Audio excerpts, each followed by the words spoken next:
مولاي صل وسلم دائما أبدا على حبيبك خير الخلق كلهم. بسم اللہ الرحمن الرحیم. اصلاحی مجلس نمبر 40. شش عید کے روزے سنت ہیں یا مکروہ اور بدعت؟ حدیث اور فقہ کی روشنی میں. قسط اول.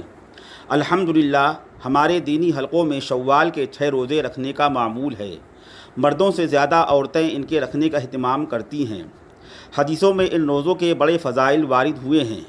فقہائے احناف نے بھی ان روزوں کو مستحب اور مسنون لکھا ہے. علماء دیوبند کا بھی یہی فتویٰ ہے. لیکن چند سالوں سے بعض علماء نے اپنی مختلف تحریروں اور تقریروں میں پوری قوت سے بیان فرمایا ہے کہ یہ روزے مکروہ، خلاف سنت اور بدعت ہیں.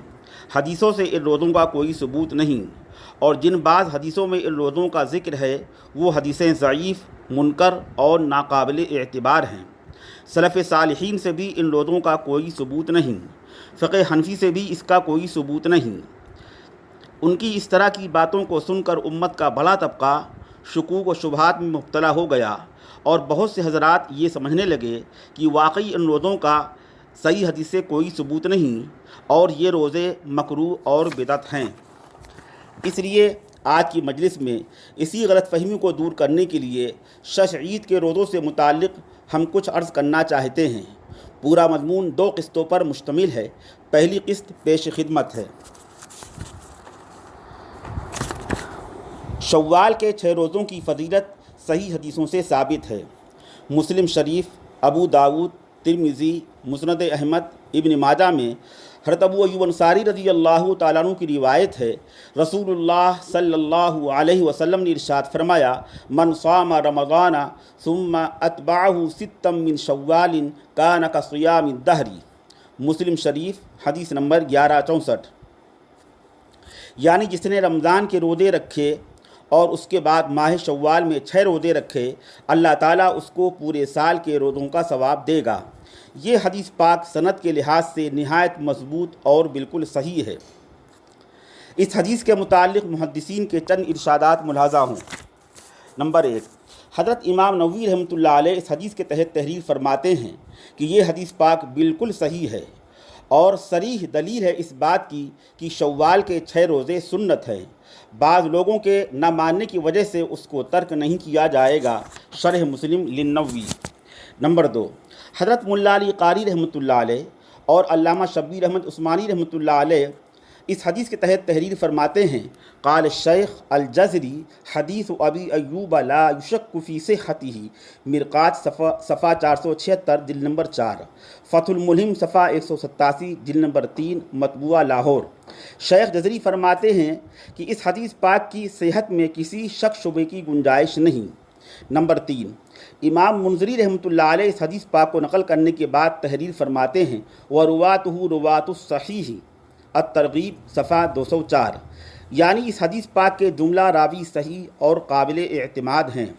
نمبر 4، علامہ ہیثمی رحمۃ اللہ علیہ اس حدیث پاک کو نقل کرنے کے بعد تحریر فرماتے ہیں، رجالہ رجال الصحیح مجموع الزوائد صفحہ 184 جلد نمبر 3. یعنی اس حدیث کے تمام رجال صحیح ہیں. نمبر 5، علامہ سیوطی رحمۃ اللہ علیہ نے مسند احمد کے حوالے سے اسی حدیث پاک کو نقل کیا ہے اور نقل کرنے کے بعد اس پر صحیح ہونے کا حکم لگایا ہے. الجامع الصغیر حدیث نمبر 8778. اس کی شرح میں علامہ مناوی رحمۃ اللہ علیہ نے تحریر فرمایا ہے کہ اس حدیث پاک میں انہی لوگوں نے طعن کیا ہے جن کو فن حدیث کا کوئی علم نہیں. قال المناوی وطعن فیہ من لا علم عنده فیض القدیر صفحہ 208 جلد نمبر 6. آگے تحریر فرماتے ہیں کہ بعض لوگوں کو اس حدیث کے ایک راوی سعد بن سعید سے دھوکہ لگ گیا. امام عراقی رحمۃ اللہ علیہ نے 20 سے زائد سندیں نقل فرمائی ہیں جن میں محدثین نے سعد بن سعید کی روایت کو قبول کیا ہے، جن میں اکثر حفاظ حدیث اور ثقہ ہیں. فیض القدیر صفحہ 208 جلد نمبر 6. نمبر 6، حضرت امام ترمذی رحمۃ اللہ علیہ نے ابو ایوب انصاری رضی اللہ تعالیٰ عنہ کی حدیث نقل کرنے کے بعد اس پر حسن ہونے کے ساتھ صحیح ہونے کا بھی حکم لگایا ہے اور تحریر فرمایا ہے کہ اس مضمون کی حدیث حضرت جابر، ابو ہریرہ، حضرت ثوبان رضی اللہ تعالیٰ عنہ سے بھی منقول ہیں۔ وہ حدیث ابی ایوب حدیث حسن صحیح، ترمذی شریف حدیث نمبر 756، تحفۃ الاحفظی صفحہ 389 جلد نمبر 3۔ نمبر 7، امام ابو داود نے شوال کے 6 روزوں کی افضلیت کے سلسلے میں اسی حدیث پاک سے استدلال کیا ہے۔ ابو داود حدیث نمبر 2433۔ نمبر 8، حافظ ابن حجر رحمۃ اللہ علیہ نے بھی بلوغ المرام میں شوال کے 6 روزوں کی فضیلت اور استحباب پر اسی حدیث سے استدلال کیا ہے۔ بلوغ المرام صفحہ 144۔ نمبر 9، حضرت ملا علی قاری رحمۃ اللہ علیہ نے شرح مشکات میں تحریر فرمایا ہے کہ شوال کے 6 روزوں کی فضیلت سے متعلق حدیثیں ابو ایوب انصاری کے علاوہ حضرت ابو ہریرہ، حضرت جابر، حضرت ثوبان، حضرت برا ابن عازب، حضرت ابن عباس، حضرت عائشہ رضی اللہ تعالیٰ عنہم یعنی 7 صحابہ و صحابیات سے مروی ہیں، اور اس کے بعد سب کی روایتیں کتابوں کے حوالے کے ساتھ نقل فرمائی ہیں۔ ملاحظہ و مرقات صفحہ 476 جلد نمبر 4۔ نمبر 10، طبرانی میں حضرت عبداللہ ابن عمر رضی اللہ تعالیٰ عنہ کی روایت ہے، رسول اللہ صلی اللہ علیہ وسلم نے فرمایا، من صام رمضان واتبعہ ستا من شوال خرج من ذنوبہ کیوم ولدتہ امہ، رواہ الطبرانی فی الاوسط، یعنی جس نے رمضان میں روزے رکھے پھر اس کے بعد ماہ شوال میں 6 روزے رکھے، وہ گناہوں سے ایسا پاک و صاف ہو جائے گا جیسے آج ہی اس کی ماں نے اس کو جنا ہو۔ مجمع الزوائد صفحہ 184 جلد نمبر 3، الترغیب حدیث نمبر 1490۔ نمبر 11، سنن دارمی اور ابن حبان میں حضرت ثوبان رضی اللہ تعالیٰ عنہ کی روایت ہے، رسول اللہ صلی اللہ علیہ وسلم نے ارشاد فرمایا، صیام شہر بعشرۃ اشہر وستۃ ایام بعدہ بشہرین فذلک تمام السنۃ۔ دارمی حدیث نمبر 1704، ابن حبان حدیث نمبر 3635، یعنی رمضان کے 1 ماہ کے روزے 10 ماہ کے برابر ہیں، اور اس کے بعد ماہ شوال کے 6 روزے 2 ماہ کے برابر ہیں، اس طرح اس کو پورے سال کے روزوں کا ثواب ملے گا۔ فائدہ، ترمذی شریف میں ابو بکرہ کی روایت ہے کہ رمضان کا مہینہ اگر 29 کا ہو تب بھی اللہ تعالیٰ 30 روزوں کا ثواب عطا فرمائے گا۔ ترمذی شریف حدیث نمبر 688۔ ان سب روایات سے معلوم ہوا کہ شوال کے 6 روزے صحیح حدیثوں سے ثابت ہیں، اور محدثین نے ان روایتوں کو صحیح قرار دیا اور قبول فرمایا ہے، اور جو لوگ ان روایتوں پر طعن کرتے ہیں ان کے متعلق فرمایا ہے کہ ان کو حدیث کا علم نہیں۔ شوال کے 6 روزوں سے متعلق صحابہ اور تابعین کا مسلک۔ علامہ ابن رجب حنبلی رحمۃ اللہ علیہ نے لطائف المعارف میں شوال کے 6 روزوں سے متعلق مسلم شریف کی روایت نقل فرمائی ہے۔ اس کے بعد تحریر فرمایا ہے کہ اکثر علماء نے ان روزوں کو مستحب قرار دیا ہے، اور ان روزوں کا استحباب حضرت عبداللہ ابن عباس، طاووس، شعبی، میمون ابن مہران سے بھی مروی ہے۔ یہی عبداللہ ابن مبارک، امام شافعی، امام احمد، امام اسحاق رحمۃ اللہ علیہم کا قول ہے۔ لطائف المعارف صفحہ 307۔ آگے تحریر فرمایا ہے کہ جن بعض علماء سے ان روزوں کی کراہت یا ممانعت منقول ہے، اس کی علت اور وجہ یہ ہے کہ جو ان روزوں کو واجب اور فرض سمجھ کر رکھے یا رمضان کے روزوں سے ان کو اس طرح ملا دے کہ یہ روزے بھی رمضان کے روزوں میں شامل ہو جائیں، ایسی صورت میں کراہت اور ممانعت ہے۔ لطائف المعارف صفحہ 308۔ شوال کے 6 روزوں سے متعلق امام ابو حنیفہ اور دیگر ائمہ مجتہدین کا مسلک۔ مذکورہ بالا احادیث کی بنا پر فقہائے مجتہدین نے 6 عید کے روزوں کو مستحب اور مسنون قرار دیا ہے۔ حضرت امام ابو حنیفہ، امام شافعی، امام احمد رحمۃ اللہ علیہم کا بھی یہی مسلک ہے۔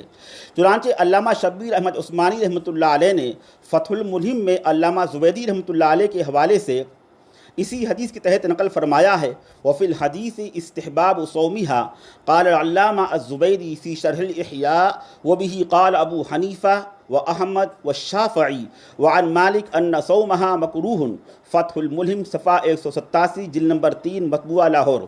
اس تصریح سے معلوم ہوا کہ شوال کے 6 روزے امام ابو حنیفہ، امام شافعی، امام احمد رحمۃ اللہ علیہ کے نزدیک مستحب ہیں، البتہ امام مالک رحمۃ اللہ علیہ کے نزدیک مکروہ ہیں۔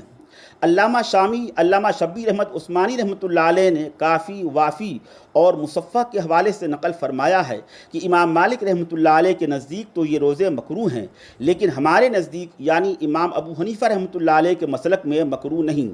وفی الوافی والکافی والمصفح یکرہ عند مالک وعندنا لا یکرہ، شامی صفحہ 136 جلد نمبر 2، فتح الملہم صفحہ 187 جلد نمبر 3۔ صاحب مزار حق شرح مشکات میں تحریر فرماتے ہیں، حضرت امام ابو حنیفہ رحمۃ اللہ علیہ کے نزدیک متفرق طور پر یہ روزے رکھنے افضل ہیں کہ پورے مہینے میں جب بھی چاہے 6 روزے رکھ لے۔ مزار حق صفحہ 665 جلد نمبر 2۔ مرقات شرح مشکات میں حضرت مولا علی قاری رحمۃ اللہ علیہ نے بھی ان روزوں کو مستحب لکھا ہے، مرقات صفحہ 476 جلد نمبر 4۔ امام ابو حنیفہ رحمۃ اللہ علیہ کی طرف ان روزوں کی کراہت کی نسبت صحیح نہیں۔ بعض کتب فقہ میں حضرت امام ابو حنیفہ رحمۃ اللہ علیہ کی طرف نسبت کرتے ہوئے ان روزوں کو مکروہ لکھا ہے، لیکن علامہ شامی اور علامہ شبیر احمد عثمانی رحمۃ اللہ علیہ نے پورے وثوق کے ساتھ علامہ قاسم ابن قط البغاء کے حوالے سے تحریر فرمایا ہے کہ حضرت امام ابو حنیفہ رحمۃ اللہ علیہ کی طرف ان روزوں کی کراہت کی نسبت کرنا صحیح نہیں۔ علامہ قاسم ابن قط البغاء نے اپنے رسالے تحریر الاقوال فی صوم ست من شوال میں ان لوگوں کا پرزور رد کیا ہے جنہوں نے ان روزوں کی کراہت کی نسبت امام ابو حنیفہ رحمۃ اللہ علیہ کی طرف کی ہے، اور تحریر فرمایا ہے کہ یہ ایک غیر اصول کی روایت ہے جس کو لوگوں نے نقل کر دیا۔ احادیث صحیحہ کے مقابلے میں غیر اصول کی یہ روایت مرجوح اور ضعیف ہے، شامی صفحہ 136 جلد نمبر 2، فتح الملہم صفحہ 187 جلد نمبر 3، اور رسول مفتی میں علامہ شامی رحمۃ اللہ علیہ کی اس تصریح کے مطابق کہ ان المرجوح فی مقابلۃ الراجح بمنزلۃ العدم، رسول مفتی صفحہ 100، کہ راجح کے مقابلے میں مرجوح روایت کالعدم ہوتی ہے، اس لیے امام صاحب رحمۃ اللہ علیہ کی طرف ان روزوں کی کراہت کی نسبت بھی کالعدم ہوگی۔